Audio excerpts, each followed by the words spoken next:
Now looking forward to our 24th year of service coming up soon. We are This Week in Amateur Radio, in service to the worldwide amateur radio community. We are your all-amateur radio and technology news magazine and bulletin service of the air. This is edition number 1225 with a release and air date of Saturday, August 20th, 2022. Please take the program to your air following the cue tone.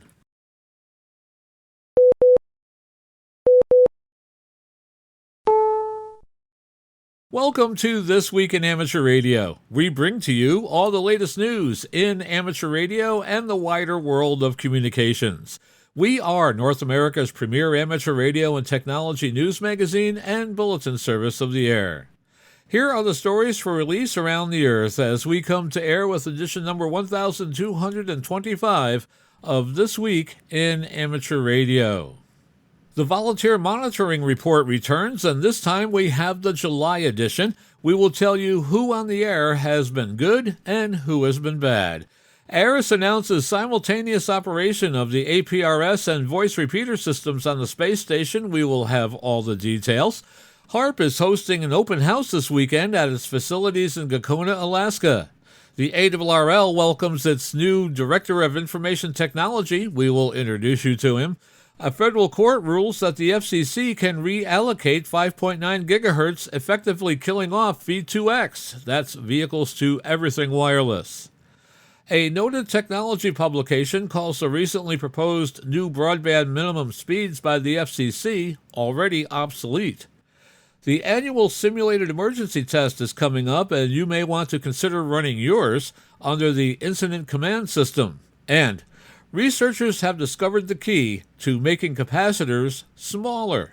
We will have this and a lot more coming up in this week's report. These headline stories will come to you in a moment along with this week's special features. We'll visit with Bruce Page, KK5DO, and get an update from AMSAT and what's new with all of those amateur satellites in orbit. Our technology reporter, Leo Laporte, W6TWT, will bring us up to date on all the latest news in the world of science and technology, and he will take a quick look at what a time traveler from the 1950s would think about today's technology.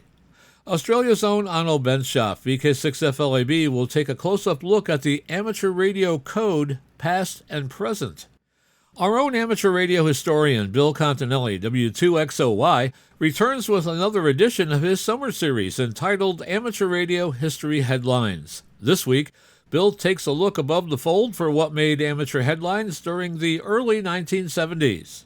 And our tower climbing and antenna master, Greg Stoddard, KF9MP, puts aside his tools and climbing belt for Part 5 of his 6-part series at composing and successfully submitting a public service announcement to local broadcast media to promote your upcoming Hamfest or club special event station. That's all straight ahead as North America's premier amateur radio and technology news magazine and bulletin service, This Week in Amateur Radio, takes to the air right now. Reporting from our headquarters studio here in sunny, hot, and humid Albany, New York, yeah, summer's returned for a last hurrah, I'm George, W2XBS.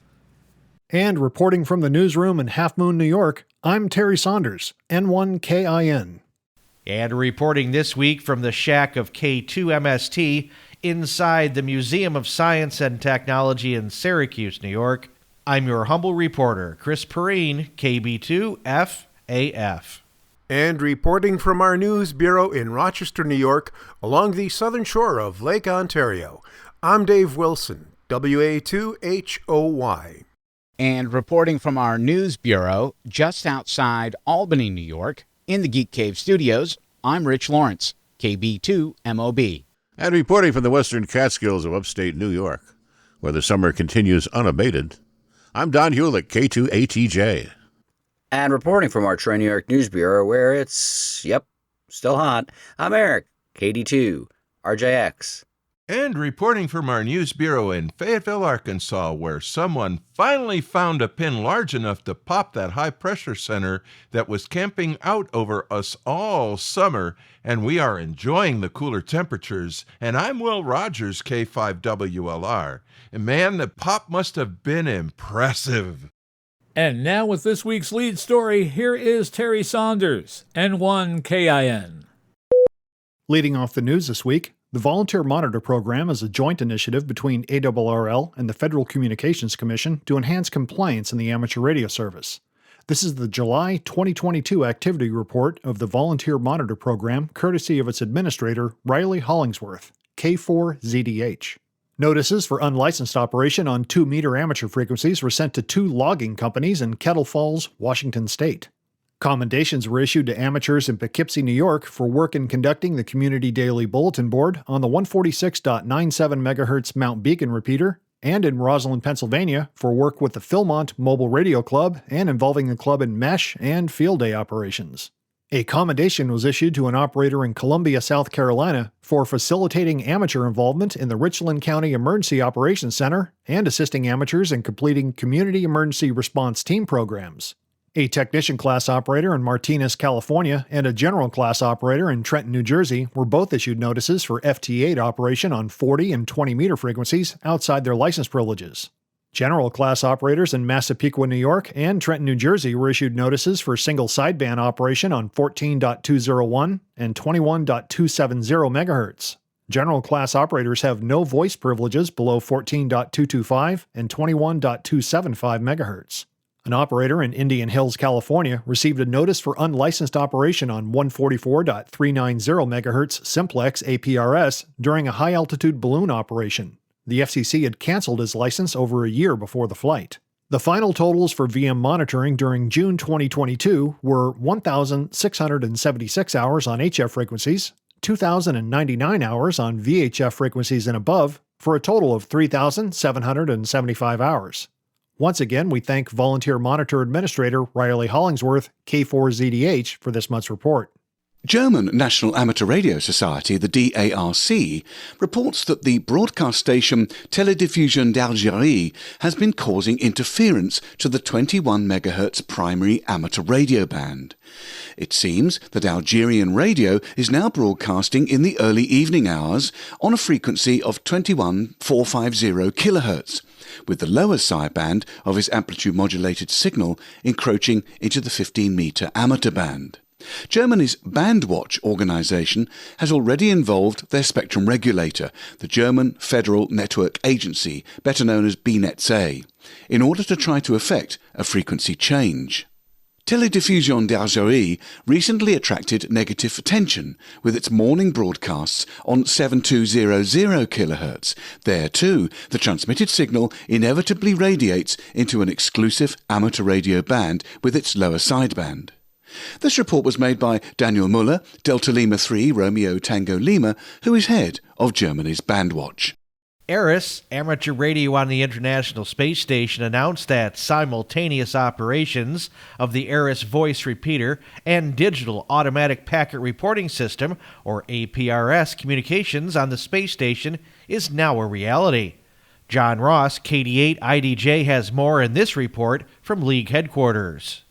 Current ARRS operations include voice repeater transmissions with the JVC Kenwood TMD710GA in the Columbus module, and APRS operations from the identical radio in the Cerveda service module. Packet operations are on 145.825 MHz.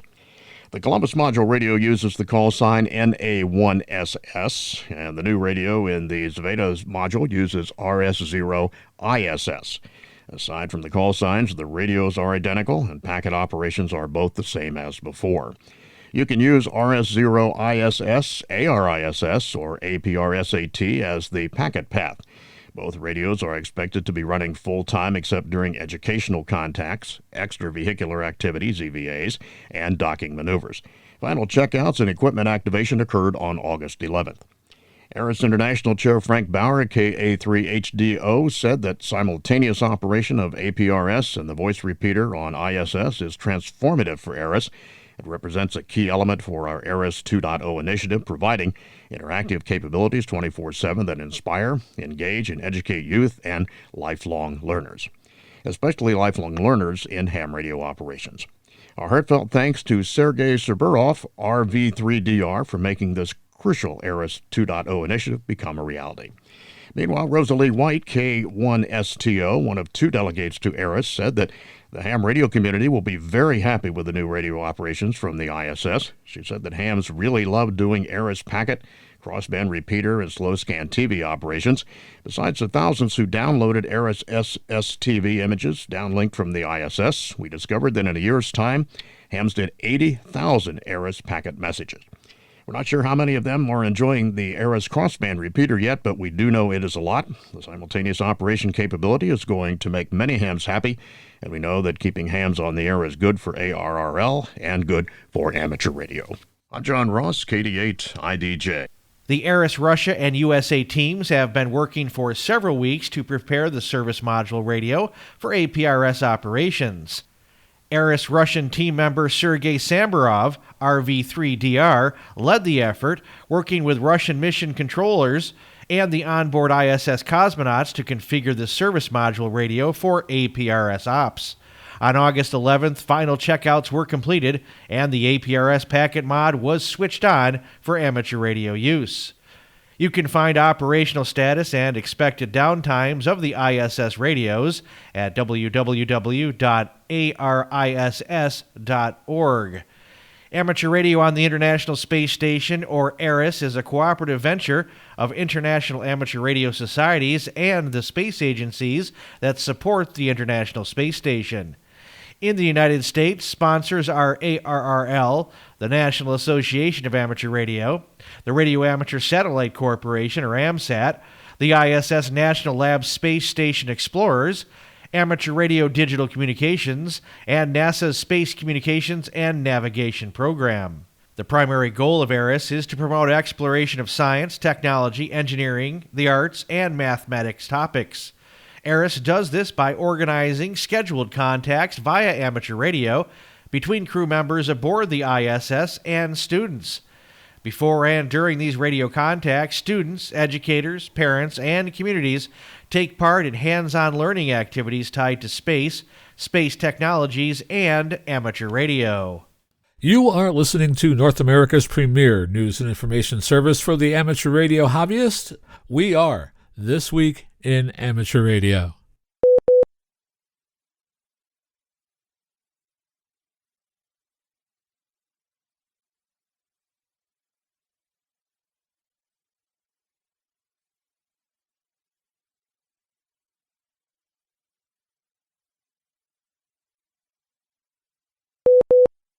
MFJ Enterprises, an amateur radio electronics manufacturer and retailer, will celebrate 50 years in business this October.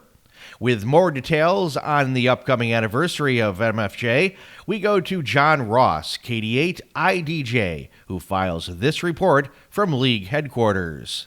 Martin Jew, K5FUL, founded that company in 1972 after building a CW filter kit that sold for less than $10. Since 1990, the company has made 5 acquisitions, including High Gain and Cushcraft antennas. MFJ Customer Service and Public Relations Manager Richard Stubbs says the company continues to grow with the popularity of amateur radio and currently manufactures over 2,000 products. I've been with the company for 28 years, and the numbers are good, said Stubbs. Amateur radio continues to grow worldwide. Quite a few of MFJ's employees have worked there for years, such as MFJ product representative Phyllis Randall, who will be retiring in September after 45 years with the company. She started working there as a teenager in 1977, and she is now the product representative for all MFJ dealers.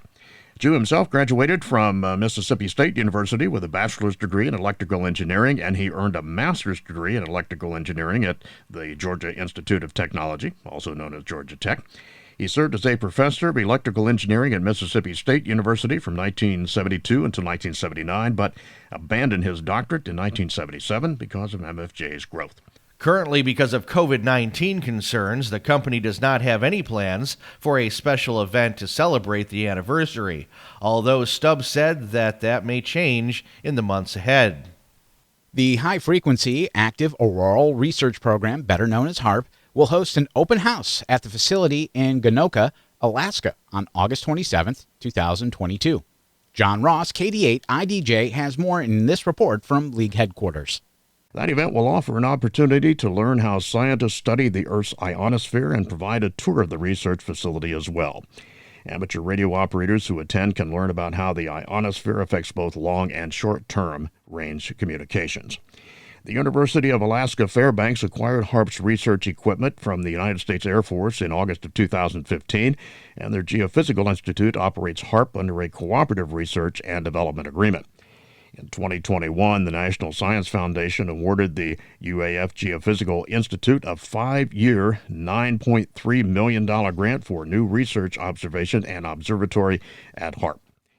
UAF describes HAARP as the world's most capable high-power, high-frequency transmitter for study of the ionosphere, built in 3 phases starting in the early 1990s and continuing through 2007 at a cost of some $300 million. The 30-acre facility has 360 transmitters, 180 antennas, and 5 powerful generators.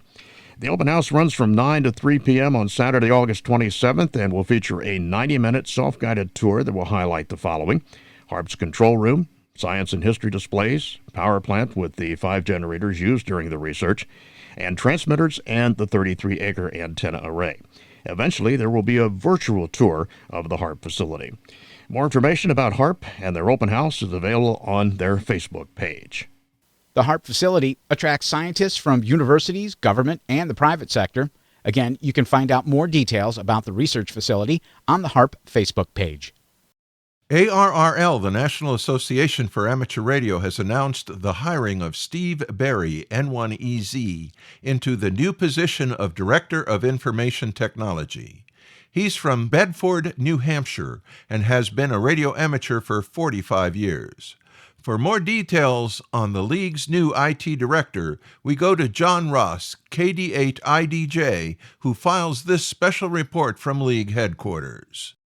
Berry began his 35-year IT career in software development with a wide range of environments, from firmware to Unix device drivers and application development. While working for AT&T Bell Labs, now known as Nokia Bell Labs, as a network consultant, he built his first consulting firm focused on Unix, networking, and electronic publishing.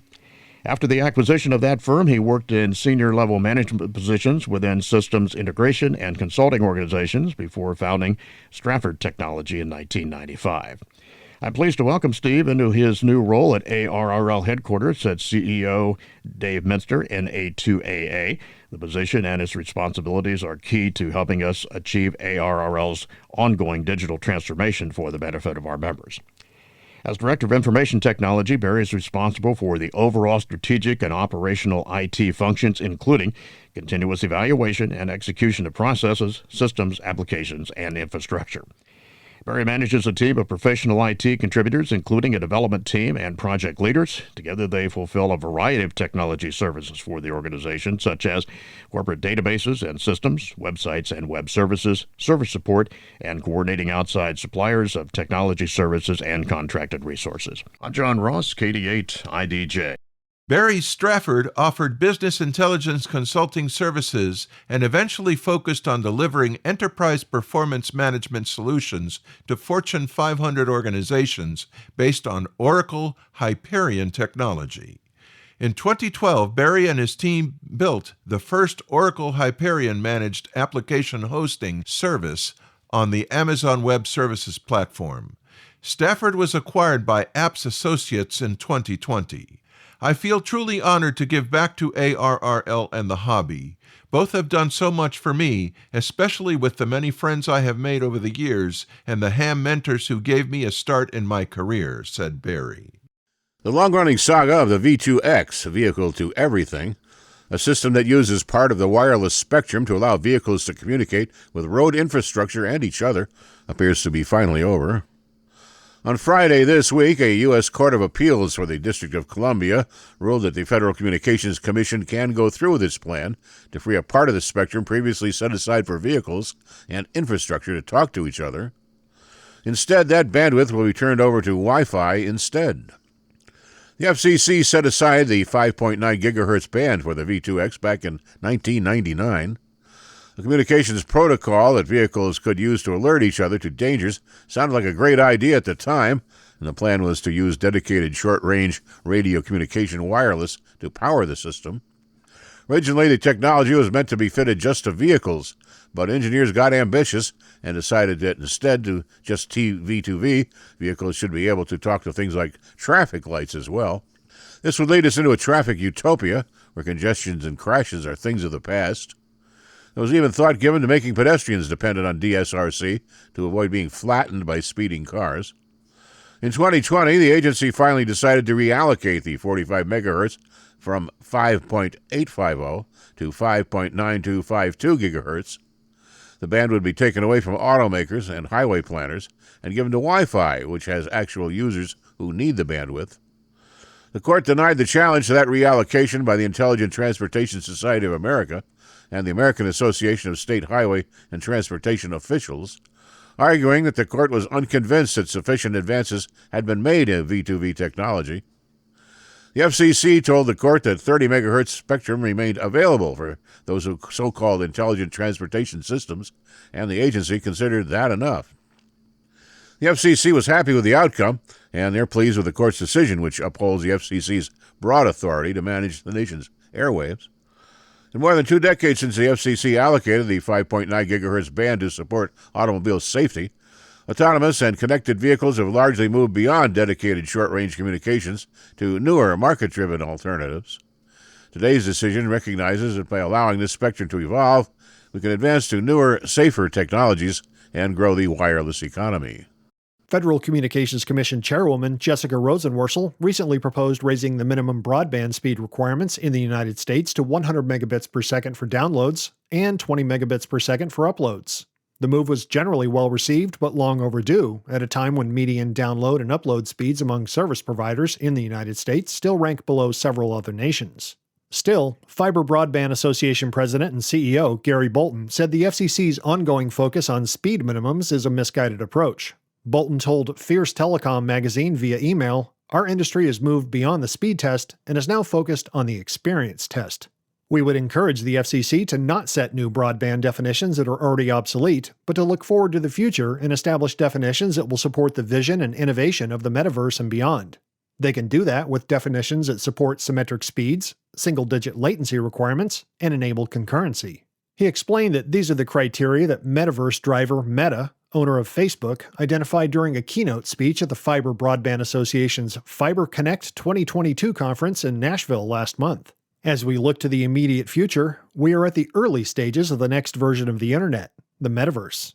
Meta delivered a keynote that described their vision of the metaverse, and to fulfill that vision, they outlined 3 key criteria for the nation's broadband network. These criteria include symmetric bandwidth, being able to send as much information as you receive, low latency, significantly reducing the time it takes for information to go from its source to its destination, and concurrency, providing a consistent quality of experience, regardless of the number of participants or where they're physically located. Bolton continued, "Fortunately, we're at the beginning of the largest investment in broadband in history, with nearly $130 billion in state and federal subsidies that are being deployed. That funding will largely fund fiber projects that will deliver nearly unlimited broadband capacity and ultra-low latency. In any areas not built with fiber, the programs have minimum build requirements of 100 over 100 megabits per second or 100 over 20 megabits per second." He added, in short, the FCC's plan to move their definition of broadband from 25 over 3 megabits per second to 100 over 20 megabits per second is a moot point. You're listening to This Week in Amateur Radio, available worldwide as a podcast from our web at www.twiar.net.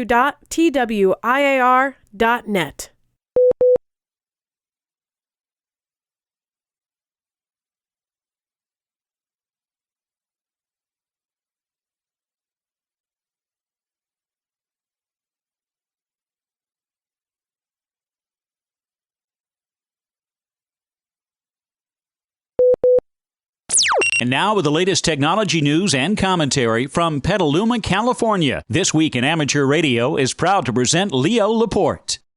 You got Leo right now. Your personal tech guy. Imagine with somebody traveling in time from 1955. Just imagine, they'd look at the airplanes and they go, well, you have jets now. We had some jets then, but I see you've used jets, and they're still pretty much the same. In fact, there's some airlines still flying planes from around that era. You know, and he might look at our cars and say, well, yeah, you know, I mean, some nice designs, but boy, I sure could drive one. I wouldn't have any trouble getting in the car and driving it. Pedals in the same place, brakes in the same place, works pretty much the same. You got airbags? I don't know what those are, but they don't change how I use the thing. But then, say, well, come here, let me show you my TV. And I think he'd feel like he'd entered the future, which he had. I mean, in 50 years, cars haven't changed that much. Airplanes haven't. A lot of our technology is pretty much the same. The incandescent light bulb. And then some of it's changed so much. We've gone from vinyl records to CDs. Our TVs are suddenly vivid and real and amazing.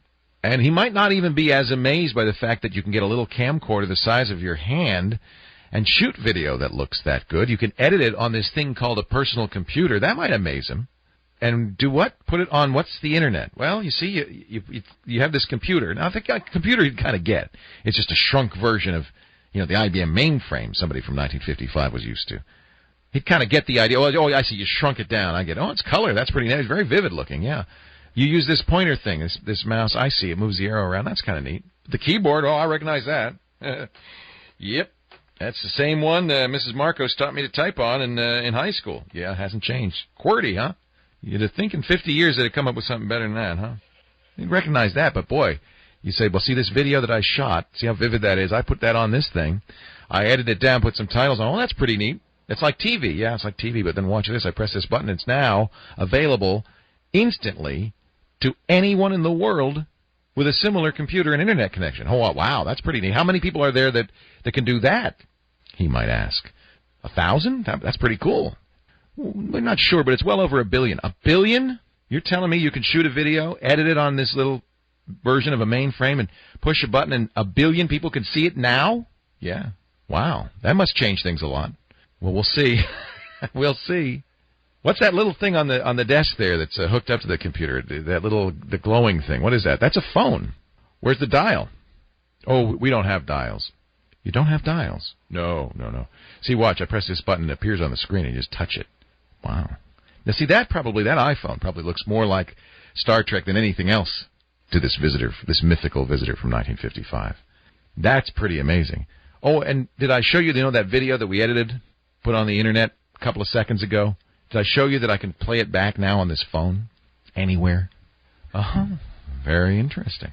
That's what I love this business, and I love this beat. As a journalist, there's no more interesting beat. Nobody dies, nobody gets killed, but it's fun, it's interesting, and it's important. It's not insignificant. Yeah, it's a toy store, but it's also changing things significantly, changing how we work, how we live, how we play. You want to really blow somebody's mind from 1955? Show them World of Warcraft. What's that? Well, it's a 3D world. I'm playing a game. You're in there? Oh yeah, that's me. See the orc with the big axe? That's me. Well, no. What do you mean? That's you. Watch. And you walk around, you interact, you fight in a world that to somebody from 1955 must seem amazingly realistic. Now, by the way, what I didn't mention is that the rate of change from 1955 to now, 50 years ago to now, is double or tripled. So you're going to feel like that guy from 1955 in about 15, 20 years, maybe less, maybe 10. The same kinds of amazing jumps will happen to us.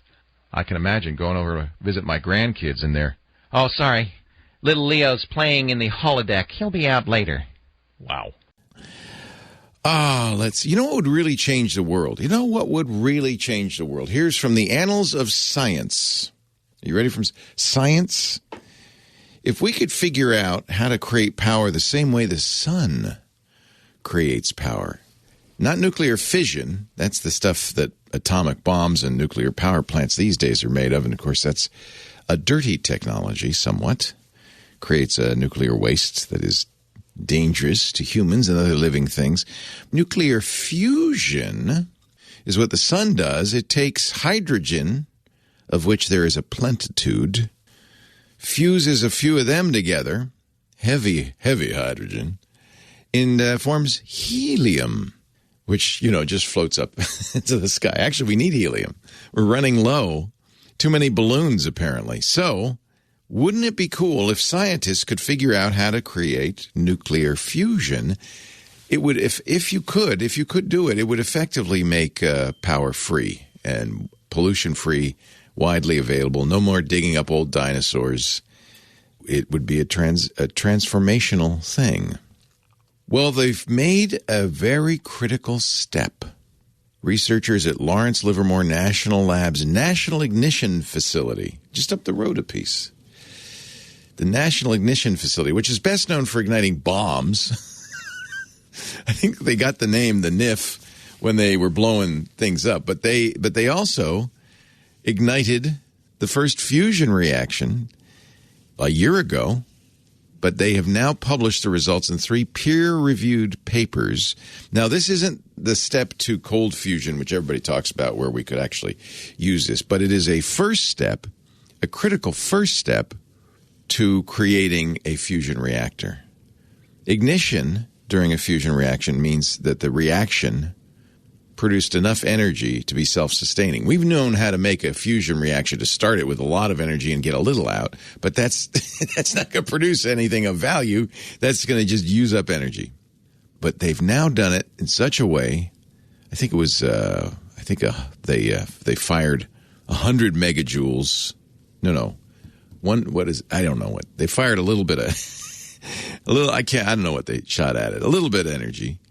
And they got 1.3 megajoules. Now, it was only lasted for, a nanosecond. But just so you know, a megajoule is a non-trivial amount of energy. 1 megajoule is the kinetic energy of a ton mass moving at 100 miles an hour. Imagine a ton of something, like small vehicle, traveling at 100 miles an hour, hitting you. That's a lot. That's a lot of energy. So this is huge. This is a big first step, not the only step, but the big first step in creating fusion. Wouldn't that be amazing if sometime in our lifetime we could solve that and just energy would be plentiful and effectively free because there's plenty of hydrogen and pollution free too. Oh, that'd be so cool. We can dream. So from the annals of science, ignition. Now we just need liftoff. Big story. Q2. Remember last week we were talking a lot about quarterly results from all the big tech companies, and a mix of results based. A lot of problems from a variety of sources, not just supply chain problems, but inflation, recession, currency fluctuation, things like that. But one of the things now we've seen from the top 7 U.S. cable companies, a first. In the quarter ending in June, April, May, June, they lost broadband customers in that quarter. This is, for years, it's always been up, more and more customers for cable broadband. For the first time ever last quarter, a negative growth. Partly because Comcast, which is the number 1 internet service provider and cable company, was flat. No growth. Charter, number 2, lost 21,000 customers. Altice, number 3, 39,000 customers. So for the first time, anyone can remember, cable operators lost market share in internet service. Don't worry too much about them. They're still 69.6% of all internet service providers. They're still pretty dominant. But you know what? I don't think anybody's going to sigh and say, oh, too bad for the cable operator. Are they? I don't know. I don't think anybody's going to go, oh. Google's going to pay a fine to Australia. I'm just giving you some of the top stories of the week. You understand? Just to give us something to talk about. Google paying you know what? This is a pittance. For me, it'd be a lot of money. For Google, it's not so much. Over collecting data from Android phones, because Google has said, and they say it here too, that, you just turn off this switch that says, don't collect any location data and we'll stop. And they don't. So the Australian Competition and Consumer Commission, accused Google of making misleading representations to consumers about this and fined them, a whopping 60 million Australian dollars, which is about 43 million in real money. That's I don't know. Somebody should do the calculation, but I think Google, that's probably less than 10 minutes profit for Google. I don't think it's not going to break the bank. So, but you know what? Any kind of spanking like this, they pay attention. Maybe you shouldn't have done it, Google. You should have said, well, you can turn off location services, but we're going to still know where you are. And we're going to keep track of that. Let's see. And finally, NASA is sending an iPad to the moon. Wow. This seems to me somebody paid for this. I'm going to think the Space Launch System, Artemis 1, is about to launch. They haven't announced it yet, but it's like this month, right? Sometime soon. They're basically trying to prove that the rocket and the spacecraft can put people on the way to the moon. So they're going to send an uncrewed spacecraft, the Orion spacecraft, to the moon. But inside Orion will be something extra special. An iPad with Amazon's Echo, because somebody paid for this. There's no way NASA thought this would be a good... Oh, we can't send astronauts to the moon without Alexa. They got to bring Alexa with her. So, they're going to bring Amazon's Echo technology. Oh, and WebEx by Cisco. Okay, now I know somebody paid for this. Howard Who, Deputy Orion Program Manager. I almost read Onion, but it says Orion, yes? Yeah. Deputy Orion Program Manager at NASA's Johnson Space Center in Houston says, I can imagine a future where astronauts can access information on flight status and telemetry through simple voice commands. Alexa, how hot is it going to be today on the moon? This, somebody paid for this. Apple, Cisco, Amazon. Oh yeah, here it is in the NASA blog post. The industry-funded payload. Yeah. No, astronauts are not saying, how do I know what to wear today if I don't have my Amazon Echo to tell me? They're not saying that. It's an industry-funded payload. Anyway, I'm glad you were here, and I'm here, and I'll be here next week, and I hope you'll come by and bring your friends, too, as we talk high-tech. Leo Laporte, the tech guy. Are you ready for another trip into amateur radio history? I'm Bill Continelli, W2XOY, and I'll be back in a moment with another edition of the Ancient Amateur Archives, here on This Week in Amateur Radio. You are listening to North America's premier news and information service for the amateur radio hobbyist. We are This Week in Amateur Radio.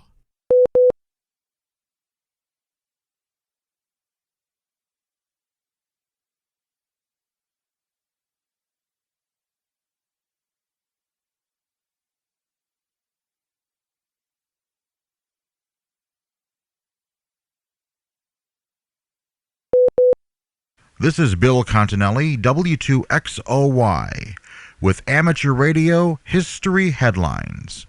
1970. The amateur population is 250,000, but stagnant. The license fees and incentive licensing are blamed. Meanwhile, 2-meter FM is starting to boom. New equipment designed for the amateur market joins the surplus wideband commercial radios which were converted for use on 146.94. Megahertz and kilohertz replace megacycles and kilocycles. And amateur radio is dragged into the Vietnam War protest movement with the Student Information Net operating on college campuses nationwide. 1971. The Japanese are starting to dominate the amateur markets. National, Hammarlund, Hallicrafters, and Gonset were beginning to fade away, but Drake, Tentec, Heathkit, and Collins were still going strong. 1972. A national 2-meter FM band plan was announced.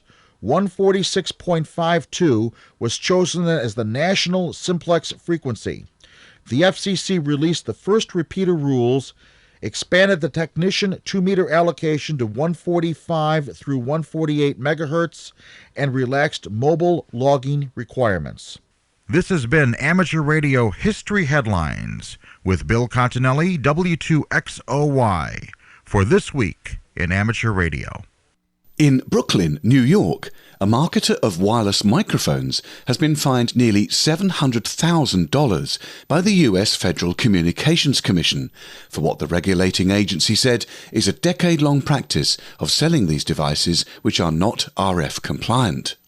The FCC said that 32 models of microphone sold by the company Sound Around failed to comply with FCC requirements governing emissions power and use of the spectrum, rules that protect against harmful interference to other spectrum users. The FCC has rejected the business's assertion that the large amount of the proposed fine was too high, that a decade of warnings and notices sent by the FCC was insufficient notice, and that photos on the company's marketing websites did not provide proof that the items were actually available for purchase. According to a press release from the FCC, the US Department of Justice will be given the case to handle if Sound Around fails to pay the fine. A forensic analysis of the collapse of the Arecibo radio telescope in 2021 has concluded that the problems in both the suspension cables and the socket that held them led to the failures that precipitated the collapse. The detailed study by engineering firm of Thornton Tomasetti reported that a combination of 5 major factors was responsible. They are, number 1, the manual and inconsistent splay of the wires during cable socketing. Number 2, the design of the cable system with relatively low safety factors.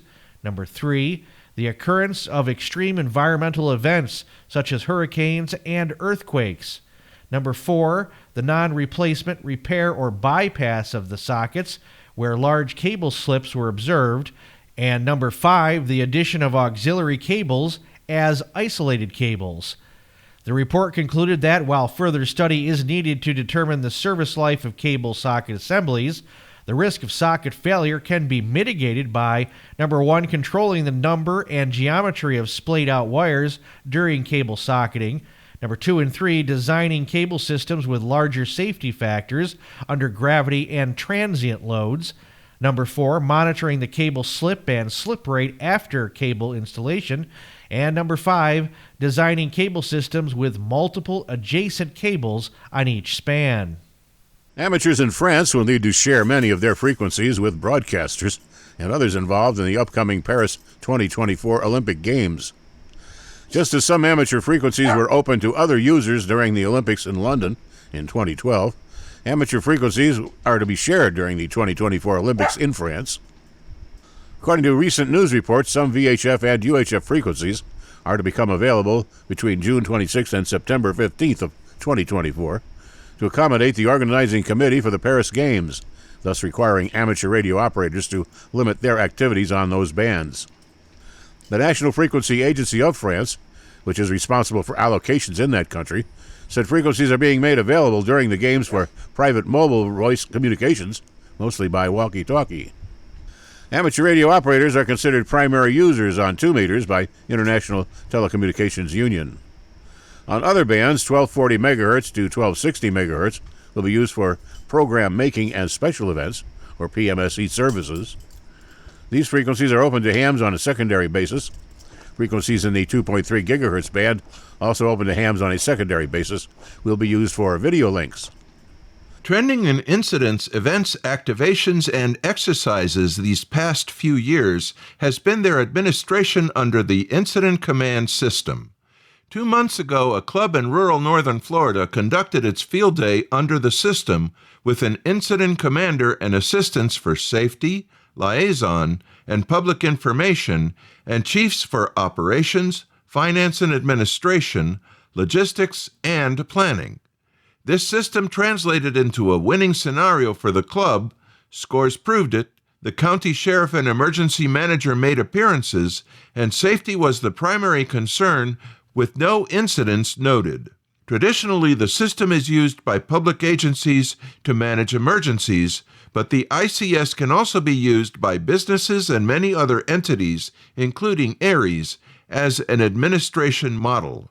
ARRS emergency coordinators and members can become familiar with the fundamental concepts of incident command and coordinate planning with local public emergencies services accordingly. The use of the incident command system by an ARRS group, or any group for that matter, depends upon the size and complexity of the incident or event. Functions and roles may be assigned to multiple individuals, or a few persons may be assigned multiple responsibilities.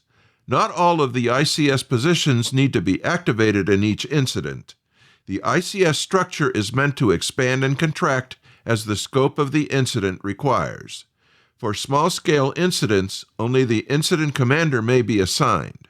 Command of an incident would likely transfer to the senior on-scene officer of the responding public agency when emergency services arrive on the scene.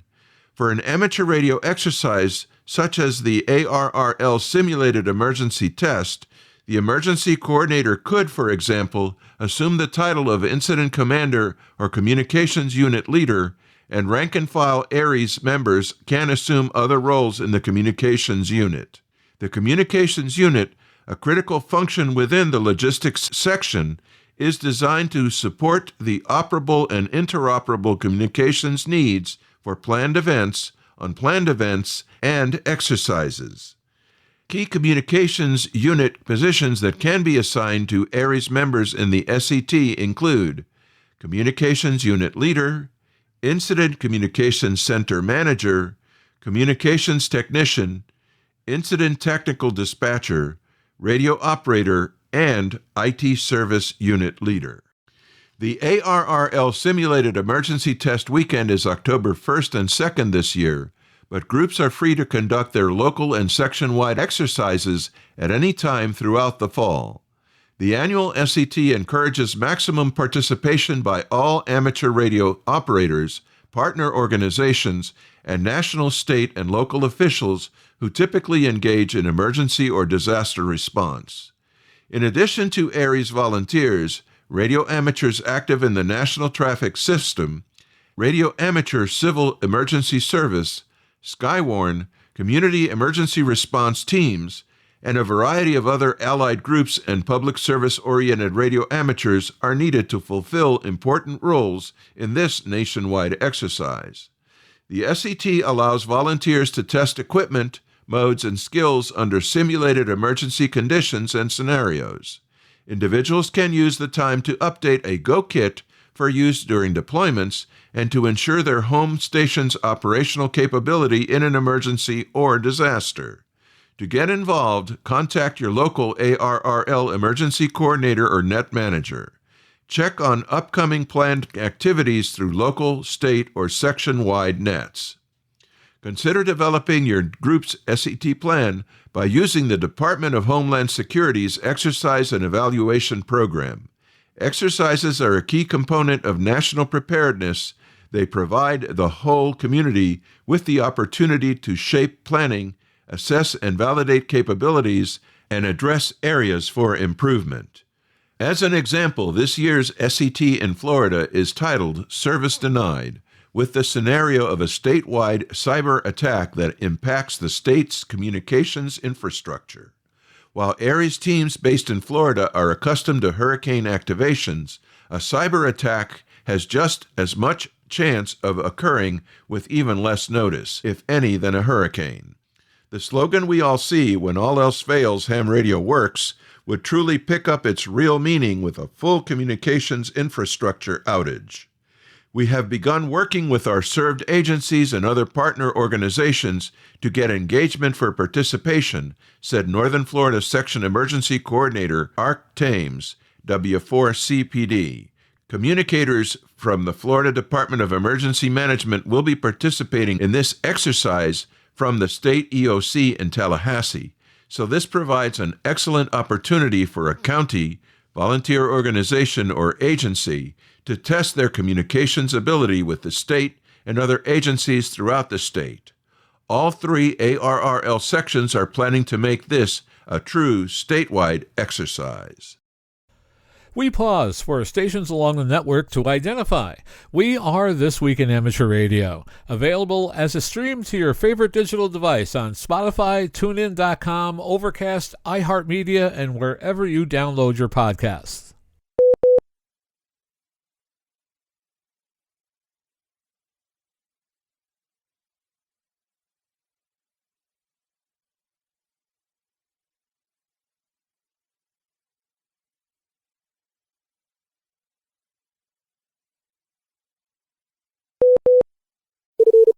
Foundations of Amateur Radio.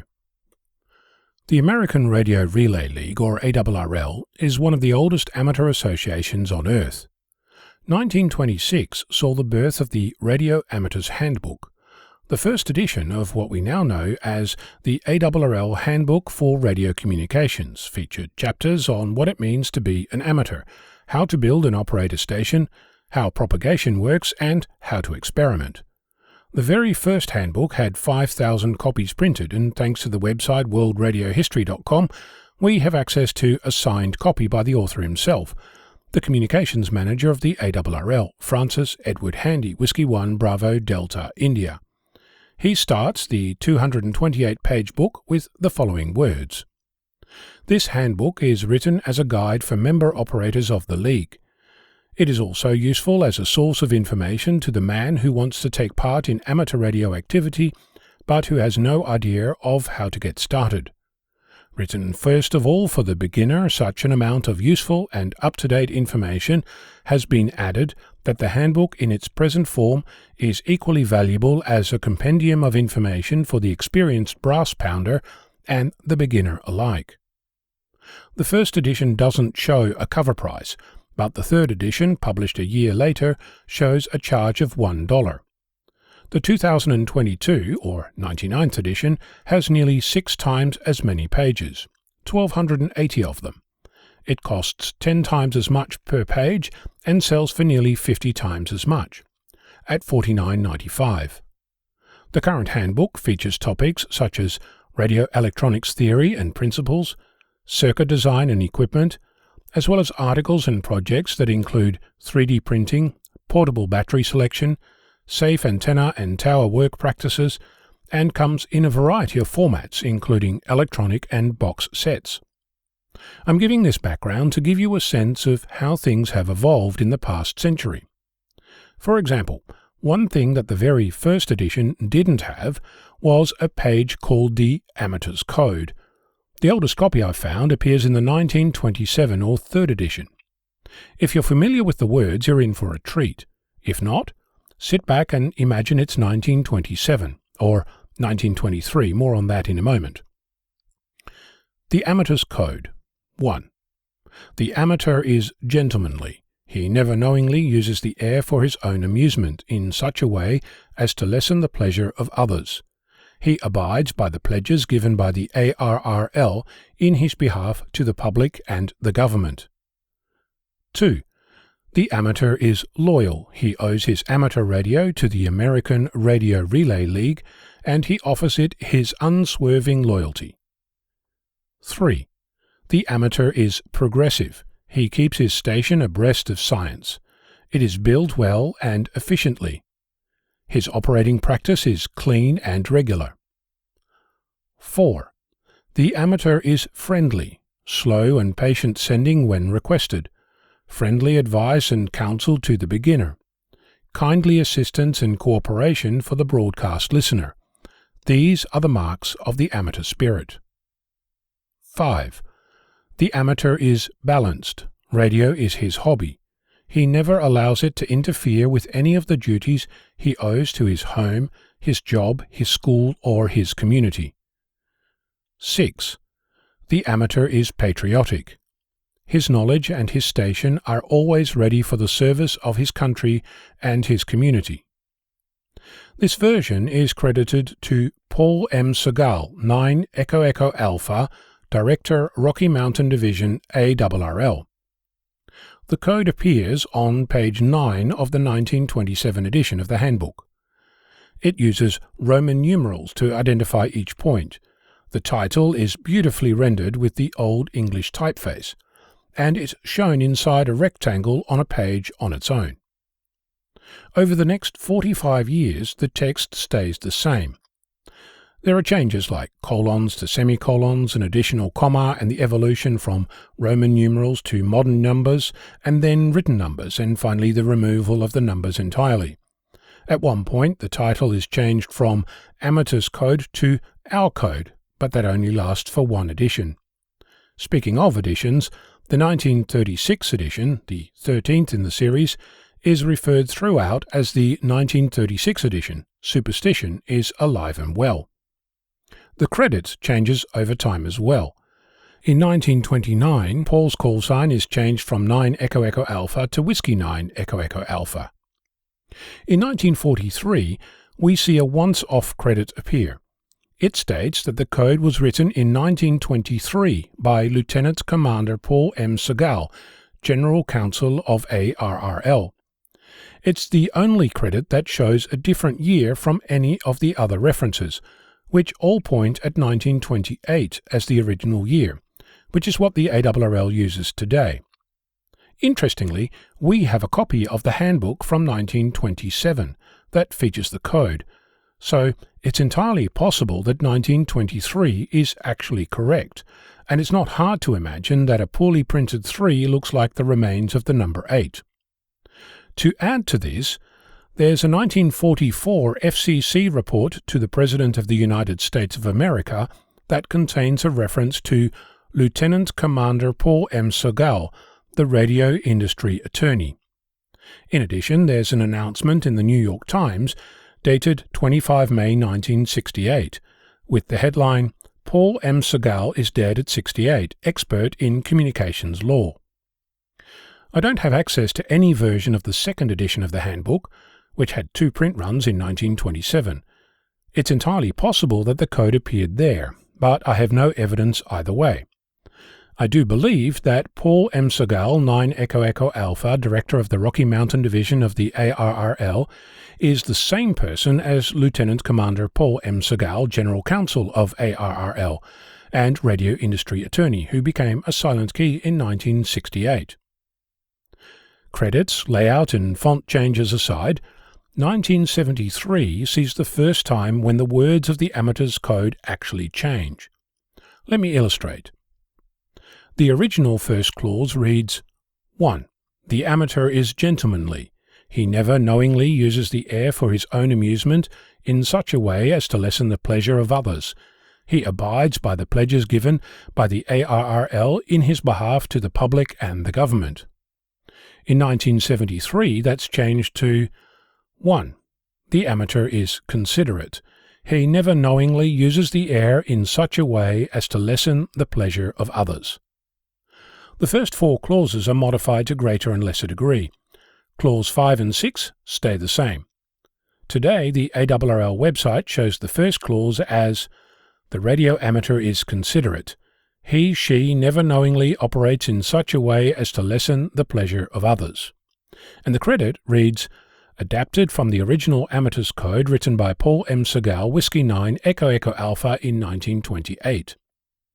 It's noteworthy that going back to the original text, the very first clause encourages the amateur to be gentlemanly, something which we can relate to in terms of being respectful, polite, and civil. It's also clear that the amateur's code is a living document and has been moving with the times. I think that we as a community have the opportunity to participate in another review, and I will investigate and share with you some of my thoughts on the matter. I think that it is important that we have a code of conduct that reflects our values, and at present the best starting point we have is the Amateur's Code. I'm Ono, Victor Kilo 6, Foxtrot Lima, Alpha Bravo. The Young Amateurs Radio Club will host their first annual Youth Organized Special event from September 1st through the 15th using their call sign WY4RC. The event is known as Worked All YARC Zones. Operators will be activating WY4RC stations from all 10 U.S. call zones. Different awards are available for youth operators who activate a station and for those who contact at least 6 WY4RC stations. This is the club's inaugural Worked All Zones event, and organizers are looking for young operators or other clubs who would like to join them on the air activating the call sign in September. Operators must use a minimum of 20 watts during the event. Any young amateur or club interested in operating during the event can find the rules and additional information at the Young Amateur Radio Club website, yarc.world. Young Amateurs Radio Club, founded in 2017, is an international amateur radio club with a focus on promoting adoption and innovation in amateur radio among young people. In 2018, the club was officially recognized by the FCC as an official amateur radio club under the call sign WY4RC. YARC has over 1,000 members on their Discord server as of 2022 and has been changing its structure to bring back community events and increase engagement. You're listening to This Week in Amateur Radio, available as a podcast at our website, www.twiar.net, and streamed worldwide via Spotify and iHeartMedia.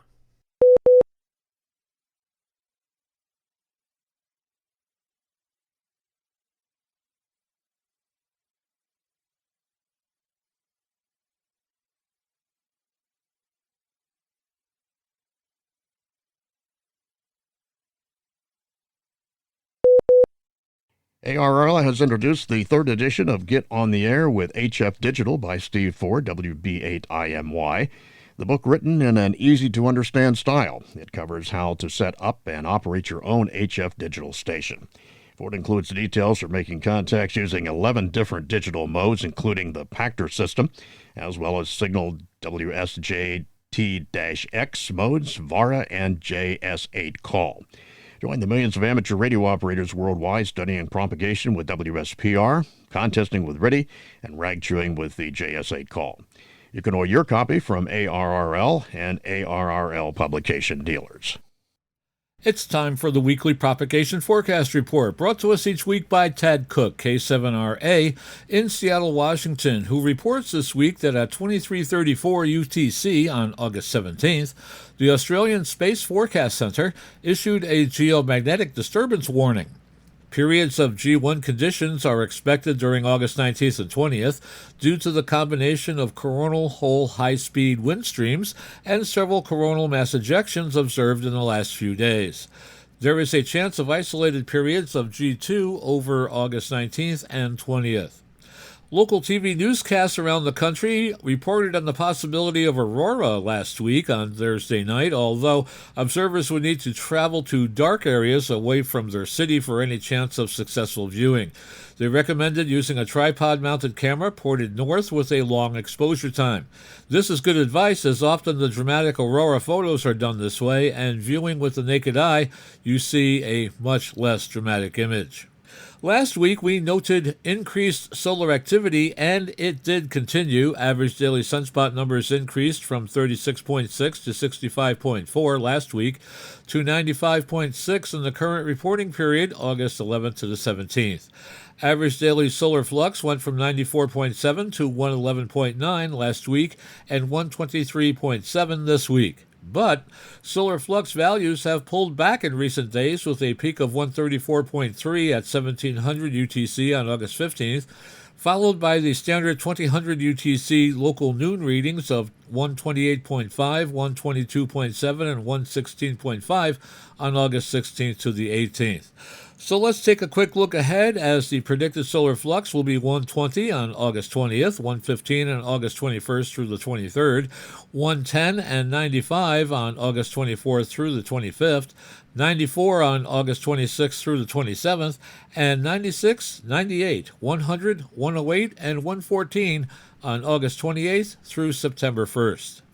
Taking a quick look at the planetary A-index now, it is predicted to be 8 on August 21st, 5 on August 22nd through the 26th, 12 on August 27th, 8 on August 28th through the 30th, and 5 on August 31st through September 2nd. In radio sport contesting, many opportunities are available for you. On August 19th, it's the QRP Fox Hunt, that's CW. August 20th through the 21st, the SARTG WWV RTTY contest, that's digital.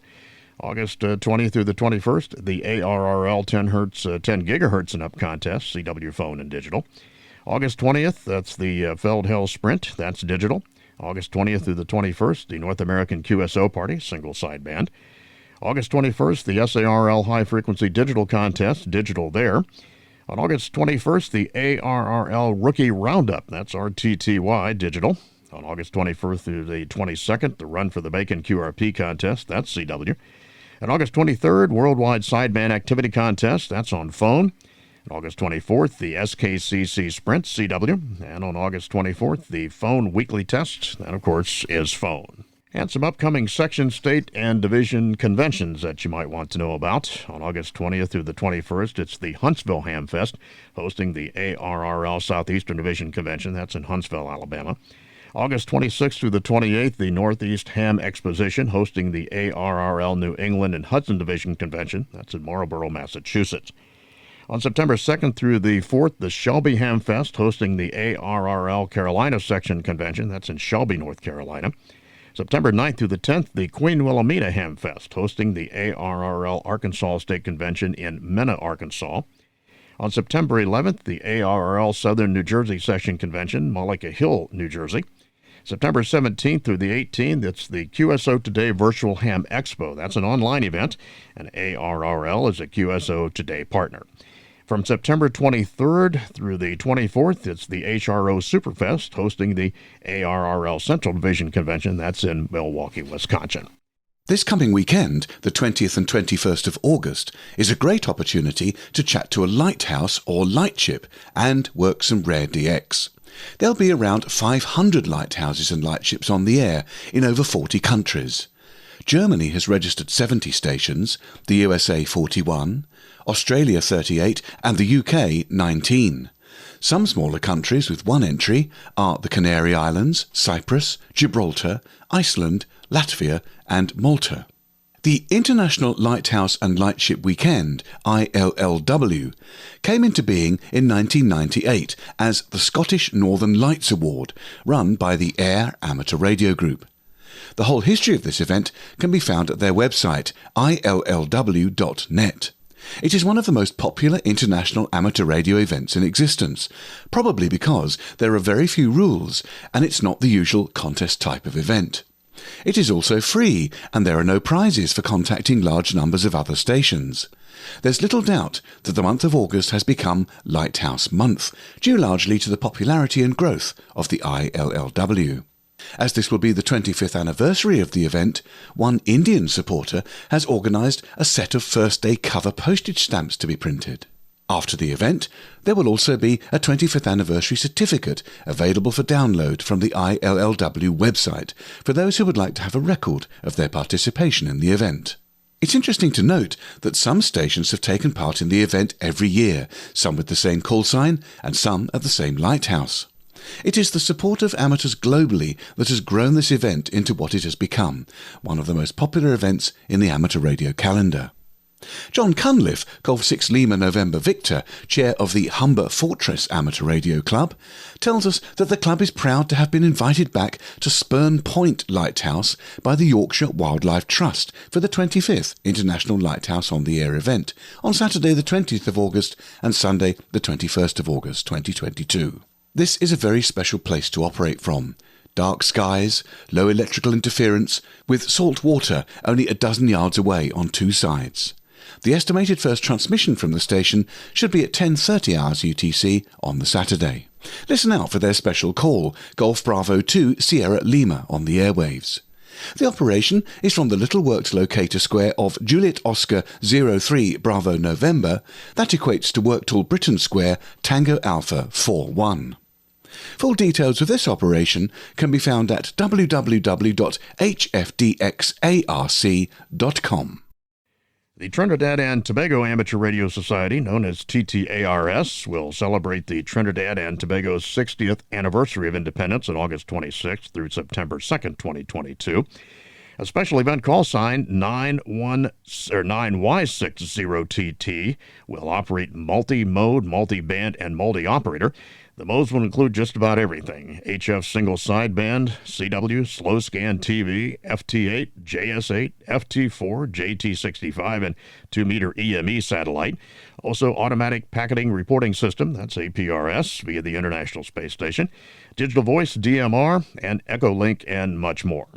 QSL is available via the Logbook of the World. For more information on the event and to obtain a certificate, visit their website at TTARS. On Tuesday, August the 16th, BBC Television's Josie Hannett interviewed 8-year-old Isabella Payne about her amateur radio contact with NASA astronaut Kjell Lindgren, Kilo Oscar 5 Mike Oscar Sierra, who is currently operating from the International Space Station. Earlier in the month, on August the 2nd, Isabella, a member of the Hildestone Radio Society, used her dad's amateur radio station, Mike 0 Lima Mike Kilo, to make contact with Kjell, who was using the ISS amateur station, callsign November Alpha 1 Sierra Sierra. Isabella has been involved in several amateur radio events and hopes to have her own amateur radio licence soon. The BBC news item was broadcast on the programme South East Today at 18:30 on Tuesday, August the 16th. You can watch the interview on the BBC iPlayer. Just fast forward to about 15 minutes into the show at www.bbc.co.uk/iPlayer and then select the correct episode. The BBC covered the story in the local Kent section on its website, and Isabella was also interviewed both on Radio 5 Live and on BBC Radio Kent. There's been a fair bit of press coverage of the 8-year-old's ISS ham radio contact. For example, look at the information at amsat-uk.org. And Kjell himself described the contact as his favourite ham radio contact so far from the International Space Station. BBC South East described the contact as a dream come true for 8-year-old Isabella. You're listening to America's premier amateur radio news magazine of the air. This week in amateur radio.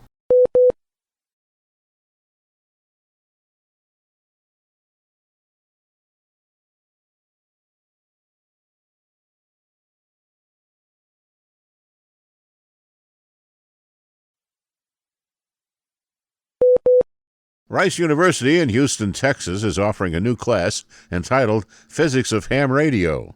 The class is primarily aimed at teachers, but Rice undergraduates and postgrads are also welcome. Classes will meet in person, but virtual participation is possible by request. The class teaches the basics of electromagnetic waves, simple circuit and antenna theory, radio propagation, GPS theory and operation, the ionosphere, the magnetosphere, and space weather. The midterm is the Technician Class Amateur Radio Service License Exam. The second half of the course covers GPS and space weather topics, along with one general electrical circuit lab and safe solar eclipse observation technique. The class is taught by Professor Patricia Reif, W5TAR, and will use the 5th edition of the ARRL Handbook Radio License Manual. The cost of 3 hours of academic credit is $1,200, discounted from $8,900, or for professional development hours only, $150.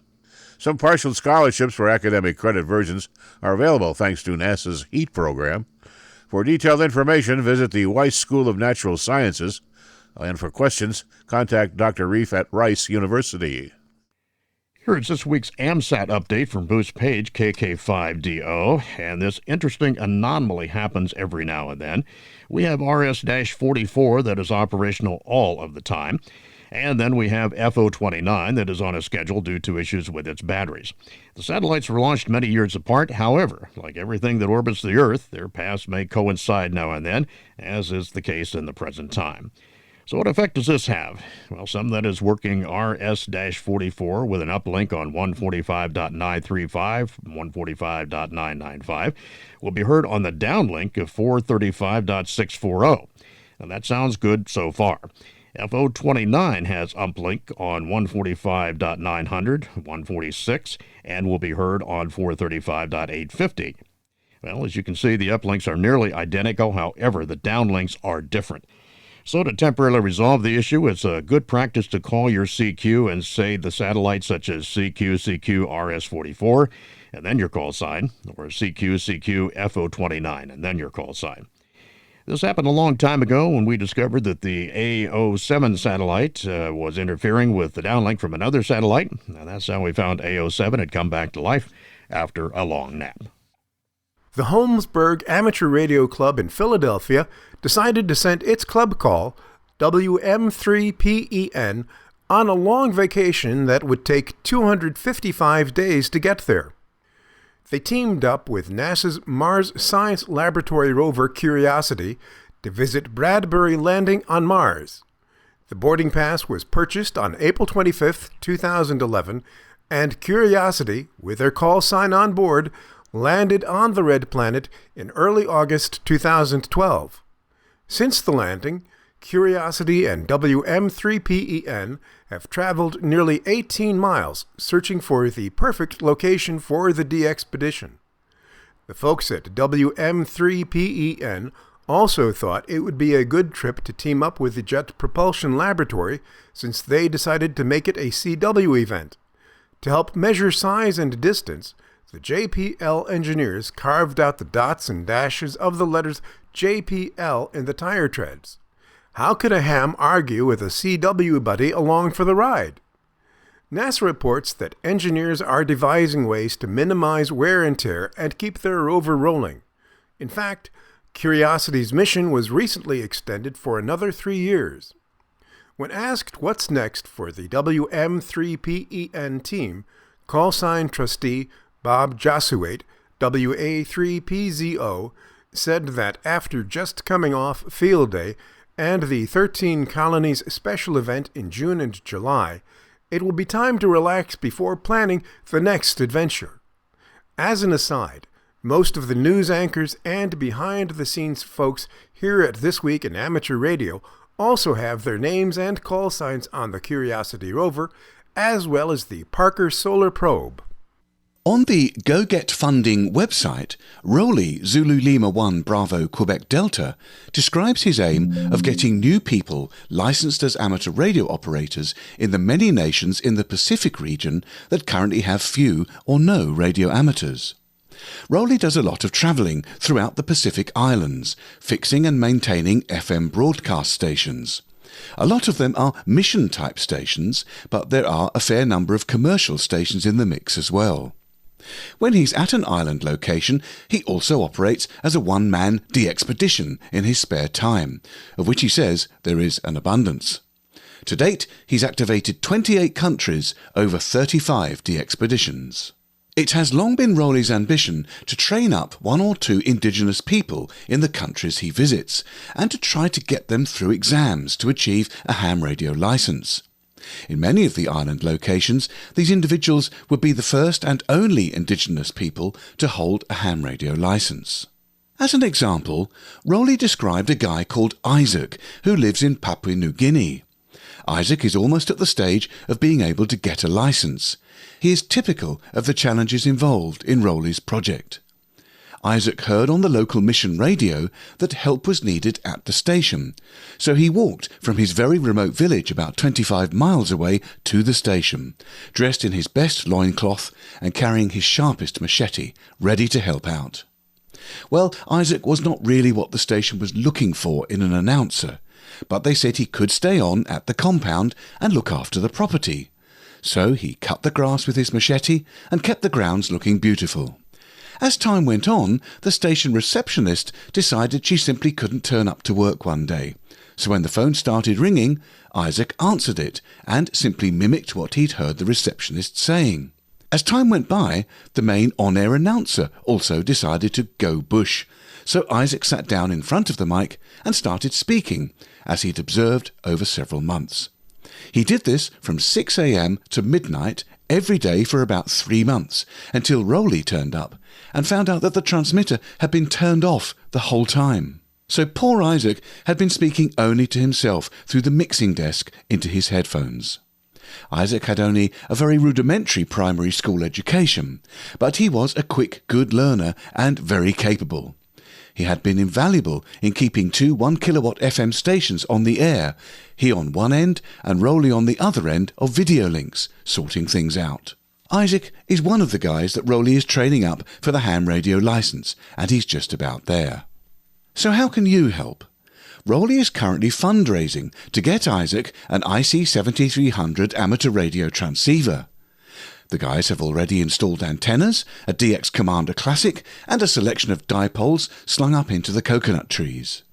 Isaac currently has a small Sony receiver and listens in to the ham bands, getting used to the procedures and the jargon. This Papua New Guinea project is the first test run for projects in other places around the Pacific. Rowley says that the Solomon Islands is next on his list. None of the local indigenous population would ever in a million years be able to afford the likes of an IC 7300 when they are subsistence living and earn only cents per hour. So Rowley is seeking to raise at least $5,000 to get his first project underway. He needs to arrange a small solar power system capable of running the ham radio station, and then there is the high cost of freight to deal with. Rowley, Zulu Lima 1 Bravo Quebec Delta, says that if you would like to donate, go to gogetfunding.com/ham radio for Papua New Guinea, and that's all hyphenated, ham radio for Papua New Guinea.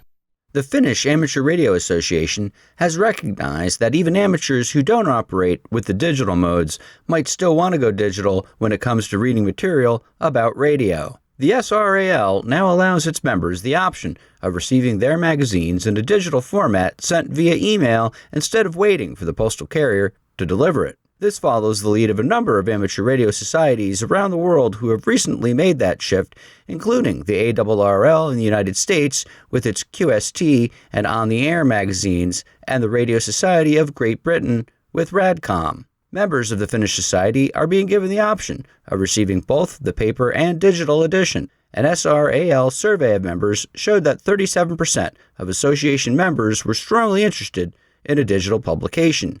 That bodes well for the Society's budget, as digital distribution is expected to reduce costs of producing the magazine, which the association considers one of its biggest expenses. We pause for stations along the network to identify. We are This Week in Amateur Radio, available as a direct download on our website at www.twiar.net.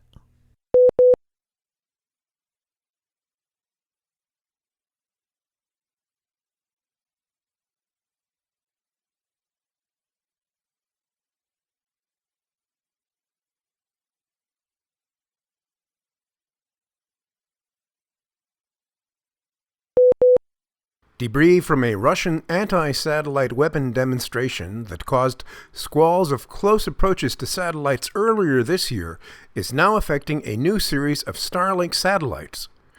During a presentation at a Secure World Foundation event during the Small Satellite Conference held on August 8th, Dan Altridge, chief scientist at Comstock, said his company found a conjunction squall affecting Starlink satellites, with a spike in the number of close approaches of debris from the former Cosmos 1408 satellite.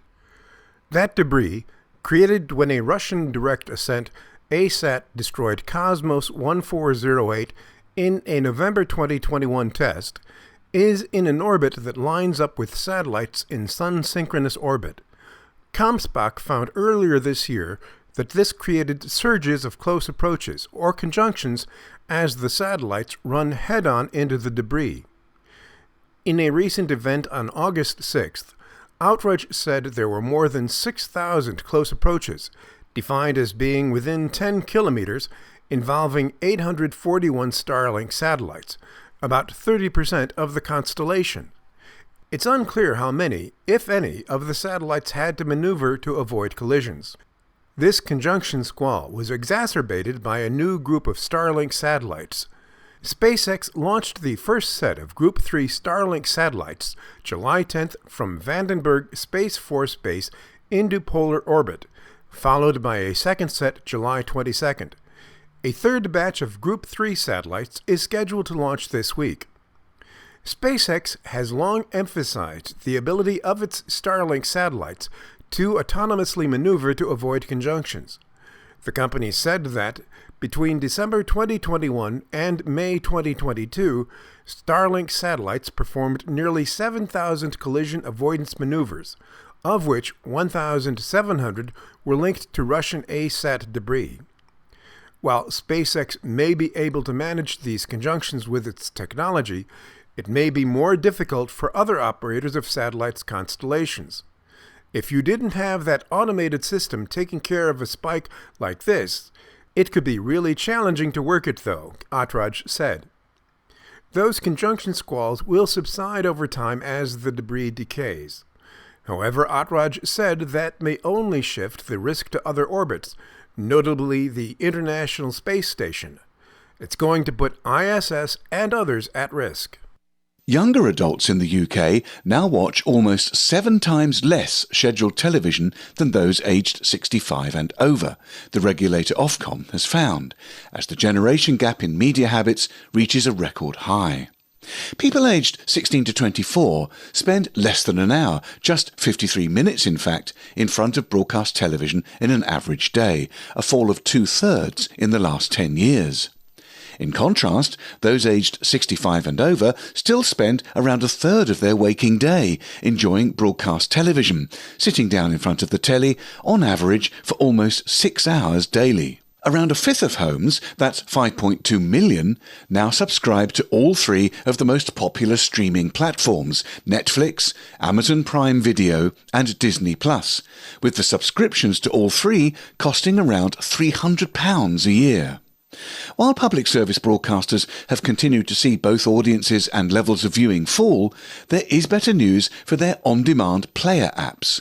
The average time spent watching services such as BBC iPlayer, ITV Hub and All 4 increased to 15 minutes per day, up by 3 minutes per person per day, bucking the trend of post-pandemic declines in viewing time. 9 in 10 18 to 24-year-old adults bypass television channels and head straight to streaming or on-demand and social video services when looking for something to watch, with Netflix currently the most common destination. However, 6 in 10 55 to 64-year-olds and 3/4 of those aged 65 plus still turn to TV channels first. Ian McRae, Ofcom's Director of Market Intelligence, said that traditional broadcasters face tough competition from online streaming platforms, which they're partly meeting through the popularity of their own on-demand player apps, while broadcast television is still the place to go for big events that bring the nation together, such as the Women's European Football Final or the Queen's Jubilee celebrations. Viewing figures of more than 10 million for the Women's Euro 22 Final and the Queen's Platinum Jubilee show that broadcast television is still a popular choice for momentous national events, but public service broadcasters continue to see both audiences and levels of viewing fall. An Ofcom news release with more details about these findings is also available at www.ofcom.org.uk/news-centre. In true amateur radio spirit, the learning hasn't stopped for Arden Nelson, KA9 WAR. He trained to fly military aircraft in the Army Air Corps during World War II, and 79 years ago this month, he soloed a PT-19 in Ballinger, Texas. He also learned to communicate using CW, although he regrets not having stayed with that mode when he became an amateur radio operator 37 years ago. Arden, who turned 100 years old on July 2nd, hasn't avoided conquering other modes since then. He devotes 3 to 4 hours a day listening to the radio and trying to score some good DX. He said that with the assistance of Dwight, NS9I, he made the leap into the digital realm and is active now making contacts using FT8. Few hams could have been happier recently than Lou N2CYY, who logged an FT8 contact with him in his New Jersey shack on August 13th. He was happy to learn his new friend had recently become a centenarian. Even without making radio contact with him, however, other local hams are sharing that joy. Fellow members of the Marinette and Menominee Amateur Radio Club honored Arden recently with a birthday celebration and a picnic at a local park. Veron, the representative body for amateur radio in the Netherlands, reports that a 144 MHz bicycle mobile competition will take place during this year's German-Dutch Amateur Radio Days event. It will not have escaped many people's attention that from August the 25th to the 28th, this event, called the DNAT, the DNAT, will be organised again. But did you also know that the organisation is once again offering a bicycle mobile competition this year? This special competition starts on Saturday, August the 27th at 10:30 a.m. local time. Suitably equipped bicycles will depart from the DNAT campsite, Ambaardenpark. For additional information, such as the rules, frequently asked questions, proposed route and log sheets, seek out dnat.de/mobile contest. Mobile is without an E. So, take your bike to Bad Bentheim to participate in this bicycle mobile contest. During the competition, radio amateurs will operate on the 144 MHz or 2 meter wavelength band. Fortunately, no long wire antennas between two bicycles is permitted, so there's no health and safety worries on that front. You can also find out more from the Veron website, tinyurl.com/IARU-Netherlands. Originating from Albany, New York, and distributed worldwide, you are listening to This Week in Amateur Radio.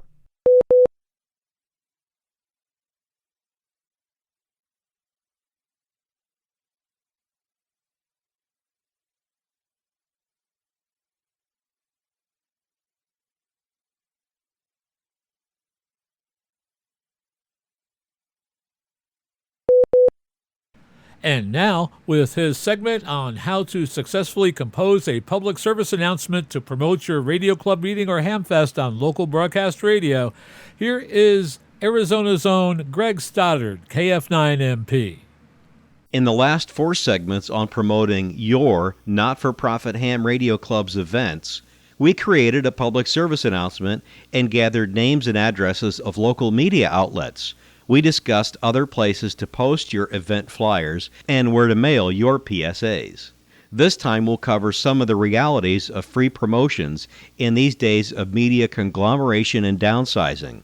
In the good old days of broadcast radio, even the boss's secretary had a secretary. Today, radio and TV stations often operate on skeleton crews. Computers playing WAV files or commanding a stack of CD changers take the place of live on-the-air talent. At stations which once employed 15 people, now operate on 5 or so, with many jobs contracted out or supplied by out-of-state ownership. This sad but real state of broadcasting has a direct effect on your ability to promote your nonprofit club's event. They simply do not have the manpower to research, verify, or prep your PSA for air. This is all the more reason why it must be ready to use as is when it arrives at the radio station. The more you do to make it ready for them, the more likely it is to be put on the air. The professional appearing PSA is also more likely to be read as is if it looks right too. If there is a fatal flaw in any of the important features in your PSA, it is always easier for the person who actually reads it on the air to simply use the next one instead. A traditional item in the broadcast studio is the PSA folder. This 3-ring folder usually sits right in front of the announcer and not only contains your PSA, but also other information for the DJ. Radio stations usually use a 3-ring folder with clear plastic sleeves. The announcer's time is scarce, so your PSA needs to be short, easy to read as is. It must not contain any grammar or spelling mistakes, should be double-spaced, and the portion to be read on the air should be visibly obvious to the reader in an instant. An example of this would be that in your PSA, the portion to be actually read on the air should be the only area on that page which is in bold text and double-spaced, so it jumps out at the reader. Another trick is to use colored paper, but not the neon-like color. If all the pages in the PSA folder are white except yours, which is canary yellow, it makes it easier for the announcer to flip through the PSA folder to that page next time. You could put your PSA into a clear plastic sleeve and mail it to the radio station too. Never send a media outlet a handwritten PSA or ones that contain spelling and grammar mistakes, and always include contact information. Your club should designate a main contact person who has all the access to all the pertinent information about what is mentioned in your PSA and background information about your club, especially its nonprofit status. Retired people make the best contacts since they are usually easy to get a hold of during business hours. And my final strategy for promotional success is if your club has a good speaker, record your PSA into a solid 30-second recording and burn it onto a CD and mail it to the radio stations on your list. Again, include some free admission tickets and provide a hard copy of the PSA, which is on the CD. This is the ultimate lazy but most successful approach to promotional success. This is Greg Stoddard, Kilo Fox 9 Mike Papa, reporting for This Week in Amateur Radio.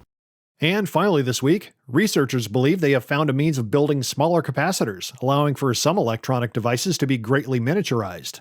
The IEEE Spectrum reports that scientists are saying these capacitors could even be as small as 1/100th the size of many of the ones presently in use. They are creating them with materials they call superlattices, and they're made from materials that mimic antiferroelectrics. Antiferroelectrics are important because they have positive and negative poles, electric dipoles, pointing in opposite directions, creating zero electric polarization. Exposed to an electric field having sufficient strength, antiferroelectrics can become highly polarized, which results in the large energy densities needed. Because there are a few antiferroelectric materials that occur naturally, scientists have created and used artificial ones. Researchers reported in the journal Science that their work with the superlattices shows promise for working on a much smaller scale. Their ability for energy storage is 100 times greater than conventional capacitors. Physicists believe they will someday be used to create these ultra-tiny capacitors. Physicist Hugo Aramberi of the Luxembourg Institute of Science and Technology said it would be interesting to measure other properties like how much voltage they can withstand, their endurance in long-term use, and ultimately commercial viability. This Week in Amateur Radio is heard around the world on the internet, on low-power FM stations, and on great repeater systems like the WB3GXW repeater on 147.225 MHz in Silver Springs, Maryland, serving all of Silver Springs and also covering the nation's capital, Washington, D.C.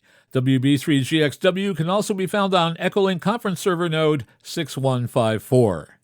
If you are a This Week in Amateur Radio affiliate and you would like us to give a free on-air announcement of your station's carriage of the program, please send us an email with the station location, call sign, coverage area, and day and time you air This Week in Amateur Radio, plus any other information you would like us to impart.